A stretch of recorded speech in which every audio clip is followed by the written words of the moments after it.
Hello, welcome to part 2 of the comparison, Tiva Drive comparison of this 2024 Lexus RZ450e. And this is part 2. We already showed part 1. We are comparing it with the Acura ZDX because these two cars are their first experience in these manufacturers' entry into the electric SUV market using quite different approaches. But today, while filming part 2, we decided to put this Lexus side by side with our Audi Q4. Why is that? We were criticized by some of the viewers that these two cars that we were comparing were not really comparable because the ZDX has a much bigger battery, has a much more power, and it's pricier, it's much more expensive. So on the actual Lexus website, and by the way, as we mentioned before, this RZ is not sold in Ontario yet, it's only sold in Quebec and BC. So on the website, the Lexus is actually comparing these two cars, is trying to pitch them and show you the advantages of the Lexus over the Audi Q4. Why did they choose these two cars to compare?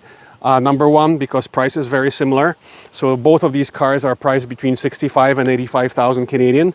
Both of these cars have 300 horsepower in the case of the 55. So our 50, this is a 2024 model, our 50 has actually 300 horsepower even. The new 55 has 335 horsepower, so slightly more than the Lexus. And Lexus is actually comparing it with the 55. The acceleration is kind of similar, but Lexus, believe it or not, is actually quicker. This is 4.8 versus 5 seconds flat for the 55, and it's 5.3 for this version, the 50 version of the Q4. There's other reasons why they are comparing. So again, battery size. On the battery size between these two, Audi wins. Has a bigger battery, so the range is better on the Audi. This Lexus again has a battery of 71 gross, 64 net. Well, this one here is 82 gross, 77 net. So it's quite a substantially bigger battery, and automatically the range is more as well. So this Lexus here has a range of between 315 and 356, depending on the wheels. So this one has, with the 18-inch wheels, has a rated range of 356 kilometers. When you get the 20-inch wheels, the range goes down to only 315. The Audi is rated for 385 kilometers, and that's quite achievable.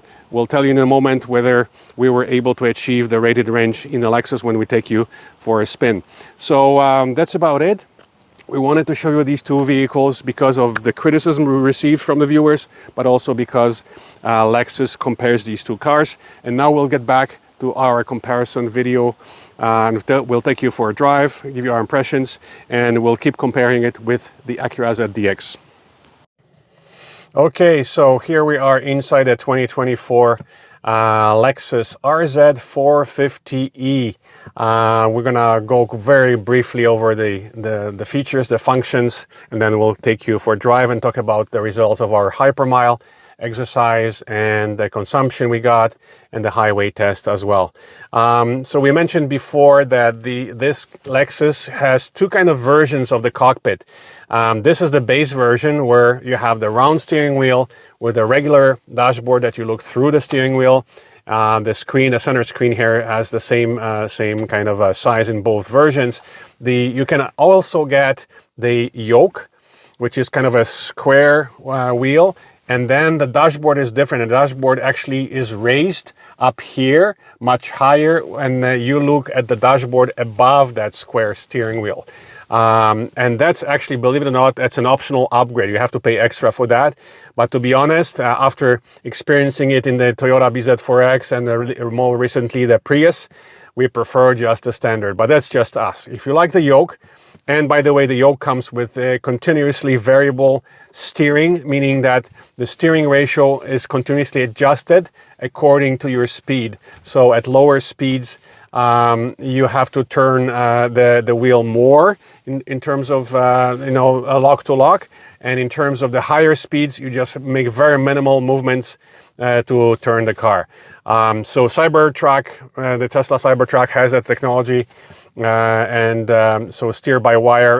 Steer by wire is actually offered in many more cars, but the continuously variable steering is kind of a novelty. So again, as far as we know, it's Tesla Cybertruck and the Lexus RZ are the only two with this technology, and we would love to try it one day. So hopefully we'll find a car where we can actually test it. Okay, so let's turn it on. We should turn the climate on. So by the way, everything is, as you can see, very few physical buttons. The only buttons here is your gear shifter, with the parking being here. You have to depress it down, left for reverse and D for drive, push for neutral. Here you have the ESP off button, you have the auto hold button here, and the handbrake here, electronic handbrake is here. Two cup holders. Wireless phone charger is here. By the way, again, we mentioned that there is wireless Android Auto and Apple CarPlay. And you have this kind of a neat compartment here, which opens on both sides. So you can open it from this side, or you can open it from this side. And it's quite deep, quite spacious. And there is also another shelf under here for more articles. The car manual is actually located here. There you go. There's a nice little Lexus pouch with the car manual, and that's located on the little shelf below this upper shelf. So that's about it. We'll mention to you, okay, let's turn on the climate. So the climate, here it's now, right now it's auto off. So if you turn it to auto, and then those buttons become the adjustable temperature buttons. So we'll set it at 22. Then you have the shortcuts. So to climate, shortcut is here. You can have climate concierge, they call it. S-Flow, which is direct air only to occupied seats, kind of makes sense, saves energy. Eco Heat Cool, if you want to save on the range, you can put the Eco Heat Cool, so we'll do that to preserve the range. And then you have the de-icer as well. So when you close it, and then another shortcut that you have here on the main screen, by the way, you have the seat heaters and steering heat. You do not have cooled seats, so we're guessing that the cooled seats come in the higher up versions. This is the base $65,000 version. You can get up to $85,000 with the Lexus RZ. So in the upper versions, you will have the nice sunroof, panorama roof. Here, as you can see, there is no sunroof. So let's see the shortcuts. So the shortcuts, you have a few different things. The first screen has simply all the frequently used things like drive modes, assist driving, lane departure system, comfort and convenience. Then you have the drive modes in the middle. You have three different screens here: normal, eco, range, sport, and custom.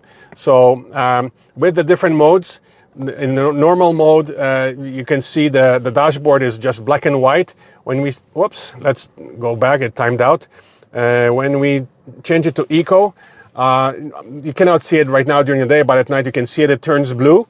And then when you turn it to sport, the speedo changes to red.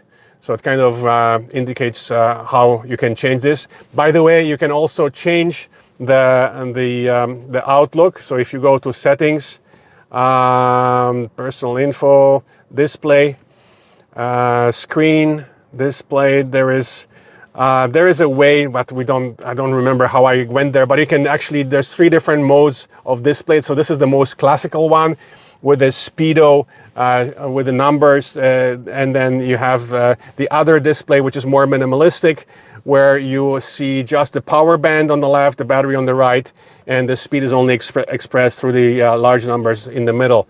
And the third one is even more minimalistic. So there are three different displays for the dashboard. You can change through this onboard screen here.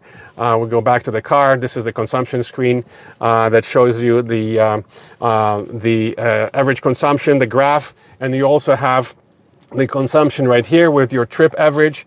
You can change that to your total average, which right now is showing 15 kilowatt hours per 100 kilometers. Then you have the average speed, elapsed time, and trip average. You can also have other displays. You have messages, you have adaptive cruise mode display, you have the audio display, you have the compass, and then again back to the trip information. You reset it through the auto trip physical button here. On the left, you can reset it for every trip. Okay, so that's about it. About the interior of the car. No glove compartment. So there's quite a bit of storage here and there, but there's no glove compartment, just like a Toyota BZ4X, because in fact, this is the Lexus equivalent of the BZ4X. The only major difference between BZ4X and this car is that this is the all-wheel drive version with 300 horsepower. The all-wheel drive version of the Toyota only has 215 horsepower, so it's way less, so slower acceleration and less power. So they kept the top power version only for the Lexus if you want power and better acceleration, and that's again 4.8 seconds as tested by some people. And so we'll start in the sport mode. So we'll try and give you an impression of the acceleration in this car, and then we'll probably put it in the normal or eco to tell you how it drives and the results. Okay, so let's put it in drive. That's it. Down and to the right puts you in drive mode. And let's kind of try and see how the acceleration feels. So what I found is that the sport mode acceleration, when you floor it, it has kind of an unusual motor sound. So it sounds a little bit like it's struggling. It's different than any other electric car that we do have. So I don't know if you will be able to hear it, but let's try it. Oh, sorry, there's some traffic. It's a parking lot at a small park in Etobicoke, and for some reason people love coming here by the creek for walks. Okay.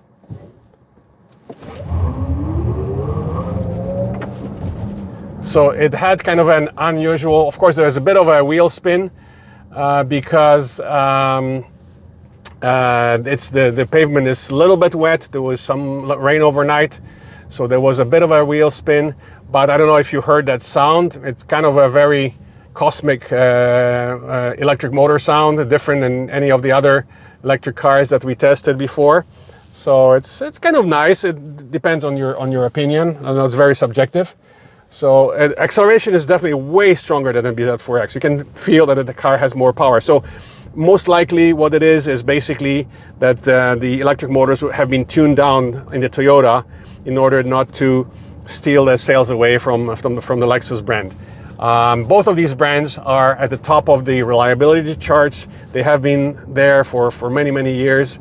So many people might be attracted to this electric car just because of the brand loyalty and their reliability. And it seems to be also the case for the electric cars, even though this is the first electric car that they have.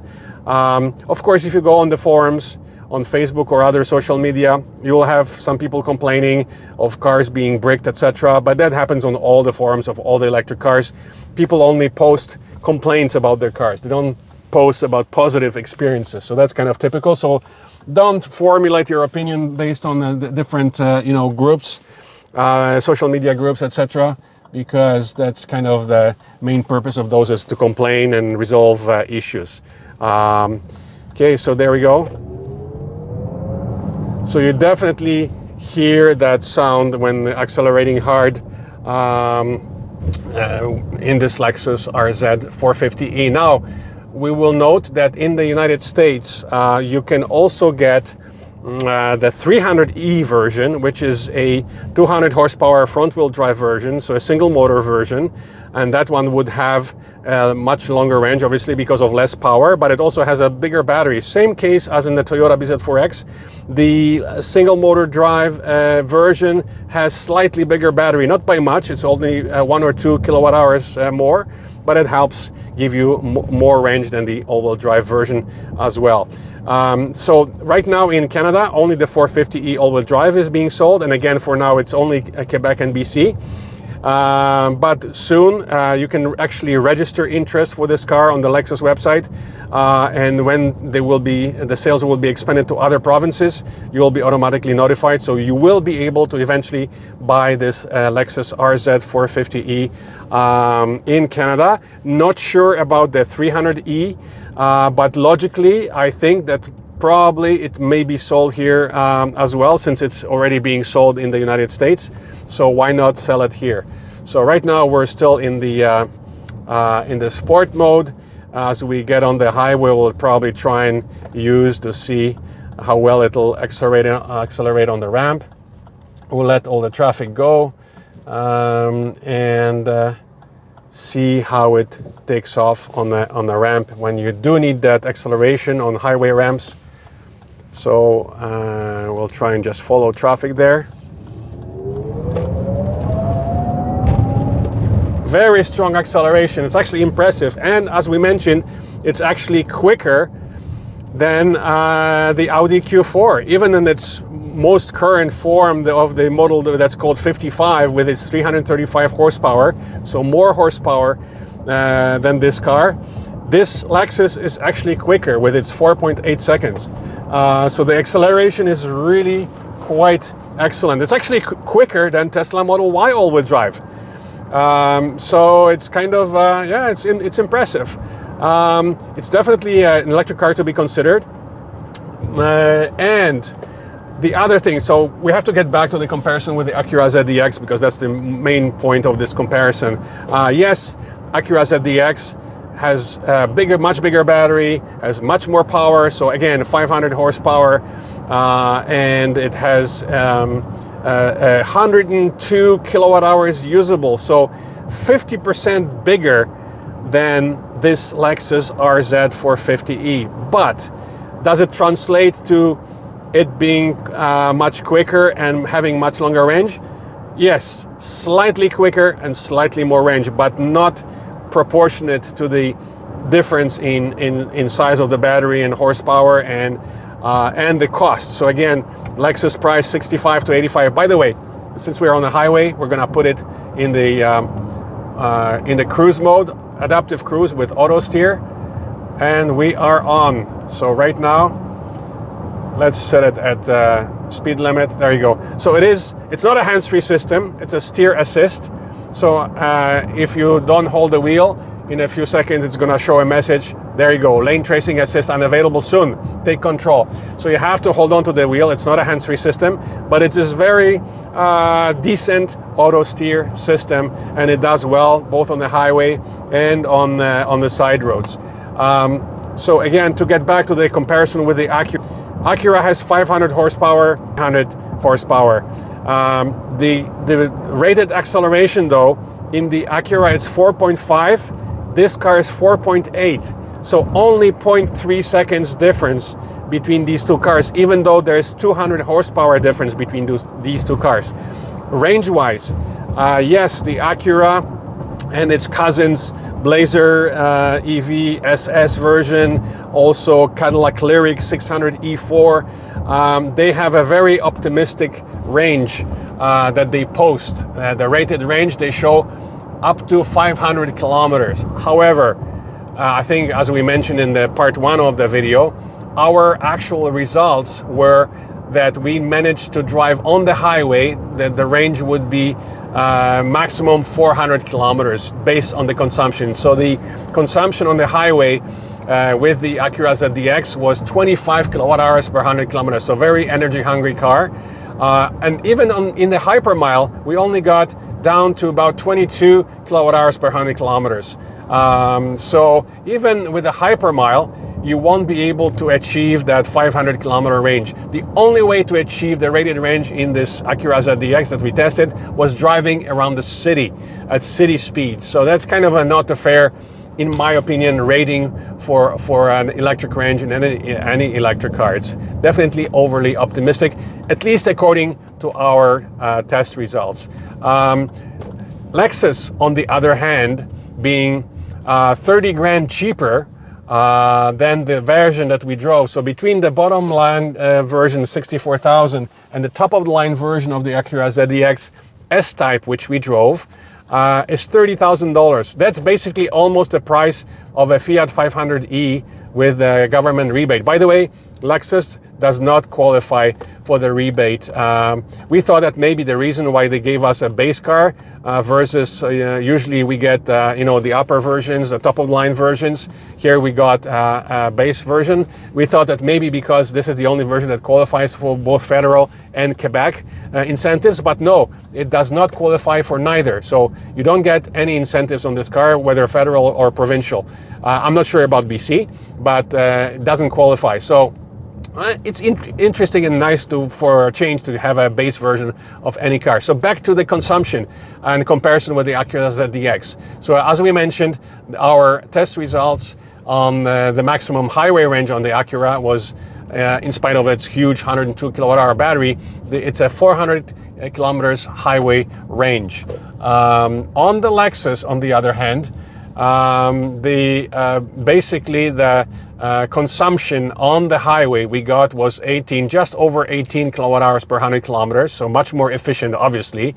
And on the hypermile we got about 15 kilowatt hours per 100, and in the city we got it down to as little as 12.5 kilowatt hours per 100 kilometers. So definitely a very efficient car. And so what it translates into is about 350 kilometers actual highway range. So the rated range of this car actually matches our test results on the highway. So we didn't have to do hypermile, we didn't have to go in the city. So the difference in the range between the Acura and the Lexus is actually only 50 kilometers. So 350 highway range on the Lexus versus 400 highway on the Acura. In spite of the huge difference in battery sizes. Again, 64 usable versus 102 usable, a 40 kilowatt hour difference in usable battery capacity. But because of the differences in efficiencies, the actual highway range difference is only 50 kilometers. So, and in this car, if you hypermile it, you can get over 400 kilometers as well. So that's about it, about the comparison. If you have any questions about this comparison, whether it's on the Lexus or on the Acura ZDX, please comment and we'll try and answer your questions. We've been posting a lot of pictures and test results on our Facebook page as well. So you can comment there, ask questions there on our page on Facebook. And as usual, do not forget to press the subscribe button on our channel to be informed when the next video is available. And we have lots more videos coming for both pure electric and plug-in hybrid cars on our channel. And as usual, we have to thank Condos and Castles Realty Inc., our main sponsor of this channel, for supporting us over the years from the beginning. And you can find them at www.condosandcastles.com. Thanks for watching, and we'll see you at the next review.